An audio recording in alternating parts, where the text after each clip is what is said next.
#VIP2 டைரக்டர்ஸை பொறுத்த வரைக்கும் இயக்குனர் சங்கர் எப்படி பிரம்மாண்டமான திரைப்படங்களை உருவாக்குறாரோ அதே மாதிரிதான் ப்ரொடியூசர்ஸை பொறுத்த வரைக்கும் கலைப்புலி எஸ் தானு பிரம்மாண்டமான திரைப்படங்களை உருவாக்குறதுல பெயர் போனவர்னு சொல்லலாம். இவருடைய ப்ரொடக்ஷன்ல சமீபத்துல ரிலீஸ் ஆன 2 திரைப்படங்கள் எதுன்னு பாத்தீங்கன்னா கபாலி மற்றும் தெரி. இந்த 2 திரைப்படங்களுமே சூப்பர் டூப்பர் ஹிட் ஆச்சு. அதை தொடர்ந்து இவருடைய ப்ரொடக்ஷன்ல அடுத்ததா உருவாகிட்டு இருக்கிற தமிழ் திரைப்படம் தான் VIP2. இந்த திரைப்படத்தை சௌந்தர்யா ரஜினிகாந்த் டைரக்ட் பண்ணிருக்காங்க. இல்ல தனுஷ், அமலா பால், கஜோல்னு பல முக்கியமான நடிகர்கள் நடிச்சிருக்காங்க. இந்த படத்தை பத்தின கரண்ட் நியூஸ் என்ன அப்படின்னு பாத்தீங்கன்னா, இந்த படத்தினுடைய இன்ட்ரோடக்ஷன் சாங்காக மட்டும் 2.5 crore ஸ்பெண்ட் பண்ணிருக்காங்க. சோ எதுக்காக இவ்வளவு பிரம்மாண்டமா உருவாக்கி இருக்காங்க அப்படின்னு பாத்தீங்கன்னா, இந்த பாடல்ல மொத்தம் வித்தியாசமான 12 பில்டிங் இடம் பெற்றிருக்கு.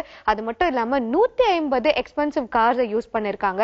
சோ படத்தினுடைய பாடலே இவ்வளவு பிரம்மாண்டமா உருவாகி இருக்குன்னா படம் எவ்வளவு அசத்தலா இருக்க போகுது அப்படிங்கறத படத்தினுடைய ரிலீஸ்க்கு அப்புறமா பார்க்கலாம்.